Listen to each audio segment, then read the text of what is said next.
কোনো তাবেদারি থাকবে না, আমরা কারো পক্ষে কোনো এজেন্ডা বাস্তবায়ন করব না।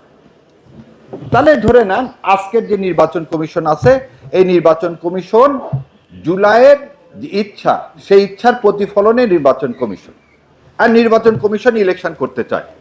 তাহলে এবার চলেন যে দেখি নির্বাচন কমিশন কিভাবে ইলেকশন করে। আর্টিকেল 120-এ বলতেছে, এই ভাগে নির্বাচন কমিশনের উপর ন্যস্ত দায়িত্ব পালনের জন্য যেরূপ কর্মচারী প্রয়োজন হইবে, নির্বাচন কমিশন অনুরোধ করলে রাষ্ট্রপতি নির্বাচন কমিশনকে সেইরূপ কর্মচারী প্রদান করিবে। তার মানে আমাদের ইলেকশন কমিশনের কোনো নিজস্ব কোনো কর্মচারী নাই। আবার বোঝেন, ঢাল নাই, তলোয়ার নাই, নিধিরাম সর্দার। এই নির্বাচন কমিশন যেটা গঠন করা হয়, সেই নির্বাচন কমিশনের কোনো লোক নাই। কি নাই? রিটার্নিং অফিসার তার নাই, প্রিজাইডিং অফিসার তার নাই, পুলিং অফিসার তার নাই। তাহলে এরা কারা? এরা কারা? প্রিজাইডিং অফিসার হচ্ছে DC, deputy commissioner. Pulling officer কারা? রাষ্ট্রীয় কর্মচারী তারা।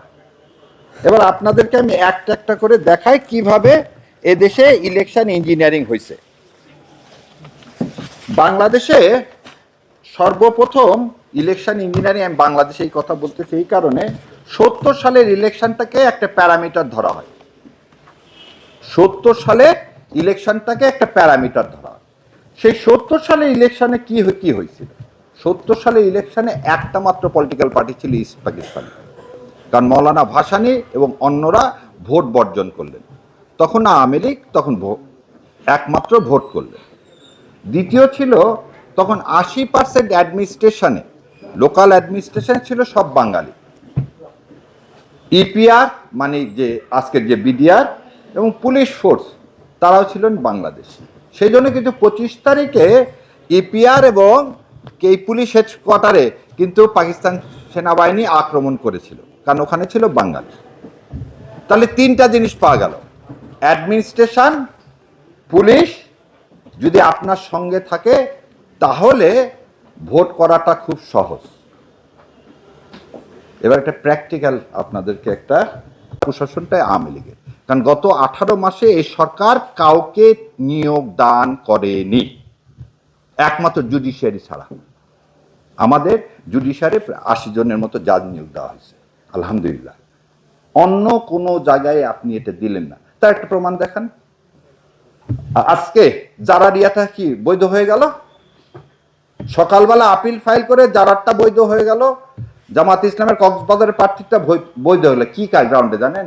বলতে এটা কিভাবে এই প্রিজাইডিং অফিসার এটা করলো, এই রিটার্নিং অফিসার এটা করলো কিভাবে? আপনার এক্সপ্লেনেশনটা গ্রহণ করলে তো হয়ে যেত। 1 মিনিটের হিয়ারিং এ বৈধ হয়ে গেল।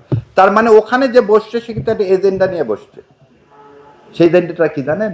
আচ্ছা, কে জিতবে বলে আমি মনে ভাবতেছি, আমি ভাবতেছি জামাত জিতবে। অতএব বিএনপির প্রতি আমি কি করব? বৈষম্য করব। আমি যদি ভাবি না, তারেক রহমান ফিরে আসছে, এখন হই কার, উনি চলে যাচ্ছেন ক্ষমতায়, আমি ওনার বিরুদ্ধে মানে নিরপেক্ষতার আচরণ করে পরে আমি খাগড়াছড়ি ট্রান্সফার হব। One of the presiding officer আমাকে এই কথা বলছে, ভাই আপনি এই কাজ করলেন কেন? বলে আমার বাচ্চারা সব পরে ঢাকায়, ভাই আপনি কি ভাবছেন বিএনপি ক্ষমতায় আসতেছে, আমাকে তো খাগড়াছড়ি পাঠিয়ে দিবে। তার মানে এই 36শে জুলাইয়ের যে মানসিকতা, আমাদের বিপ্লবের যে মানসিকতা, আমাদের রক্তের যে মানসিকতা, ওনার ট্রান্সফারের কাছে এর কোনো মূল্য নাই। আপনি মানসিকতা পরিবর্তন করতে পারেনি। এদেরকে ধাক্কা দিয়ে ফেলে দেওয়া উচিত ছিল সেদিন। এই ব্যর্থতার জন্য আজকে এই প্রতি মুহূর্তে এখনো মানুষের মধ্যে সংশয়, ইলেকশন হবে কি হবে না। আপনি কাউকে 10টা পুলিশ দিবেন, কাউকে একটা দিবেন না, তা হবে না।